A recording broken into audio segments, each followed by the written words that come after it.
Hello students, स्वागत करता हूं मेरी यूट्यूब चैनल पे आप सभी का। जैसा कि मैं आप सभी को पहले ही बता चुका हूं कि 100 क्वेश्चन की सीरीज़ में चला रहा हूं, जिसमें कि क्वेश्चन नंबर ये 7वां चल रहा है। तो ज़्यादा बात करने से बढ़िया है कि क्वेश्चन को फटाक से शुरू किया जाए। जो कि एक क्वेश्चन देखिए 1 या 2 नंबर में पूछा जा सकता है। ये क्वेश्चन कहाँ से क्वेश्चन पूछा गया? क्वाड्रेटिक इक्वेशन से क्वेश्चन पूछा गया है। ठीक है, पूछ रहा है find the nature of roots of the quadratic equation this. कह रहा है इस जो ये इक्वेशन जो दिया हुआ है इसका नेचर क्या है, मतलब इसकी नेचर क्या है, मतलब ये कौन सा है, इक्वल रूट है कि रियल रूट है कि नो रियल रूट है। ठीक है, तो इसको हम लोग सॉल्व करते हैं। कैसे करते हैं? डिस्क्रिमिनेंट से करते हैं। ठीक है, तो मैं इससे पहले जो सबसे पहला क्वेश्चन हमारा था पहला दूसरे में, मैंने इसके बारे में बताया था, क्वाड्रेटिक इक्वेशन के बारे में ही मैंने चर्चा की थी। आप जाके डिस्क्रिप्शन में शुरू से देखिएगा, सारे ये आपको जरूर फायदेमंद साबित होगा। ठीक है, तो डिस्क्रिमिनेंट को हम लोग बताते हैं, डिस्क्रिमिनेंट के बेस पे हम लोग बताते हैं कि क्या हमारा इक्वल रूट है, रियल रूट है, कैसा है, पता चल जाता है। ठीक है, तो डिस्क्रिमिनेंट का फॉर्मूला होता है बी स्क्वायर माइनस 4ac होता है। ठीक है, और इसके अकॉर्डिंग अगर हम लोग देखा जाए तो a की वैल्यू क्या हो जाएगी? a जो होता है एक्स स्क्वायर का कोफिशिएंट होता है जो कि 2 है,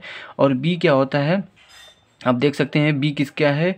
b हमारा है -4। बी हमारा क्या हो जाएगा? -4 हो जाएगा। ठीक, उसके बाद अगर हम लोग सी देखें तो क्या हो जाएगा? सी हमारा 3 हो जाएगा। ठीक है, तो एक्स का कोफिशिएंट बी होता है और जो सी होता है कांस्टेंट वो सी हो जाता है। अब इसको हम लोग इस पर पुट करते हैं। ठीक है, जब पुट करेंगे तो बी स्क्वायर मतलब -4 का स्क्वायर, -4 का स्क्वायर -4 इंटू ए हमारा कितना है? 2 है, इंटू सी कितना हमारा है? 3 है। ठीक है, तो अब देखिए 4 का स्क्वायर कितना हो जाएगा? 16 -4 2 जा 8 8 3 जा 24 इसको हम लोग कर देंगे। अब इसको हम लोग क्या करते हैं, देखिए सॉल्व करते हैं। जब इसको सॉल्व करेंगे तो आप देख सकते हैं -8 आया है। ठीक है, तो -8 जो होता है वो क्या होता है? 0 से लेस होता है। इस बात को ध्यान दीजिएगा, 0 से कम क्या होता है? -8 होता है। और जब 0 से -8 कम है तो आपको बता दें कि ये इसको बोलते हैं this equation has no real root. क्या होता है? This equation has no real root. क्या होता है?